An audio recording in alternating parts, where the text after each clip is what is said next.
So earlier this month, the Cleveland Catholic Diocese announced Bishop Edward Malesic would lead more than 700,000 Catholics here in Northeast Ohio. Bishop Malesic has a history of tackling problems in the community. As we welcome him to our awesome city, we get to learn more about him. So welcome, Bishop Malesic. How are you? I'm wonderful, Kristi. Thank you so much for having me this morning on your show. Now, I'm honored. I'm honored. Thank you so much. I'm glad. You'll have to come on when this pandemic is over and actually come in the studio. But you're actually in Greensburg, so you are currently moving right now. I am. I'm getting ready to make the move from Greensburg to Cleveland. Pack a few things. I have a few things to pack and a couple things to settle, and then I guess I have to get a new license. And a few things I'll become an Ohio citizen again. I was an Ohio citizen when I was in the seminary. I studied in Columbus, Ohio, so I'm coming back to the Buckeye State. You've also spent a lot of time in Pennsylvania. I hear your 102-year-old father lives a few hours away out in Hershey. He does. And then you were introduced on Thursday, and you said you even have a grave site in Pennsylvania. So this was a faith move, right, for you? Absolutely. I mean, I determined long ago when I felt the call of the priesthood that I would go wherever I was sent.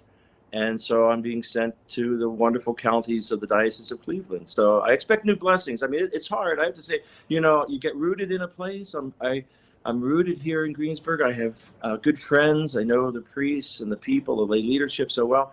And then all of a sudden you get a phone call that says the Holy Father is appointing you the Bishop of Cleveland. And you have to say, well, what's that about? But it's all about the Lord sending me to Cleveland, I believe, and I'll get rooted there and find many blessings. I'm excited to find some blessings there. Well, you have a vibrant church community waiting for you. Talk about what you're most excited about being here in Cleveland. What I'm most excited about being in Cleveland? Yes. Sure. Well, I want to learn the people. I love to meet people. I get to meet new friends. I get to learn a new city. I like the arts. I like everything that I think Cleveland has to offer. There's a lot of good restaurants, so keep that in mind too. I hear. I've already heard. The former bishop, Bishop Perez, who's now Archbishop of Philadelphia, when I called to talk to Bishop Perez and he knew I was coming to Cleveland, he said, "Ed, I have 2 words for you." I said, "What's that?" He said, "Lucky you."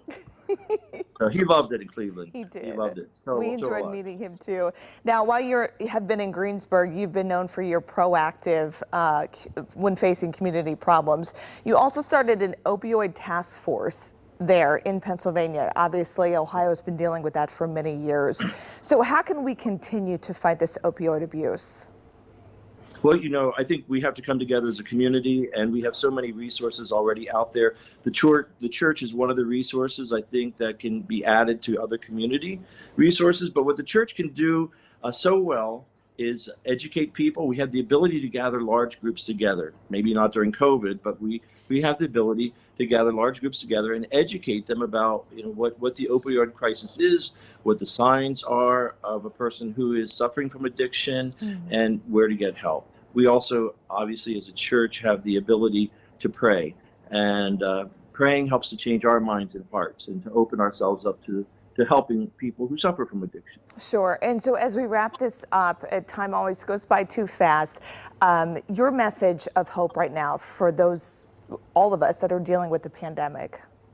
I always say that people of faith, and especially Christians, believe that God moves us from death to life, from darkness to light. That's always the direction, from Good Friday to Easter Sunday. It's the direction we're going to be headed in ourselves. I mean, even though we might be experiencing this Good Friday, the tensions in our country and the disease that's affecting our country, make no doubt about it, God is more powerful than we are, and He'll lead us into something good, something good. I always believe that. That's been my experience. I believe it too. Faith is so important. Bishop Malesic, thank you for being with us today. Thank you, Kristi.